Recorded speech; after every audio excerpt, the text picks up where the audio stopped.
ప్రతి ఒక్కరూ రేణుకా జమదగ్నుల యొక్క కళ్యాణానికి రావాలి. ఇది మనందరి యొక్క అదృష్టం, సుకృతం. మళ్ళీ మళ్ళీ చెప్తున్న అదృష్టం సుకృతం, అదృష్టం సుకృతం అని.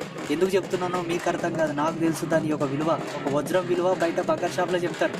దీంట్లో అంతరార్థం ఏంటి, ఆధ్యాత్మికత ఏందన్నది నాకు తెలుసు కాబట్టి చెప్తున్నా. ప్రతి ఒక్కరు రండి. ఎల్లమ్మ తల్లి పేరు మీద పాదాలు కట్టుకొని, ఎల్లమ్మ తల్లి పేరు మీద జోగినిలుగా మారిన వాళ్ళు, ఎల్లమ్మ తల్లి పేరు మీద మాతంగిగా మారిన వాళ్ళు ప్రతి ఒక్కరు ఆ రోజు కళ్యాణానికి రావాలి. It's my order. మీ ఇంటి ఆడబిడ్డ పెండ్లి యావత్ హిందూ జాతికే ఇంటి ఆడపిల్ల గోమాత. మొత్తం హిందువులకందరికి పుట్టింటి బిడ్డ గోవు.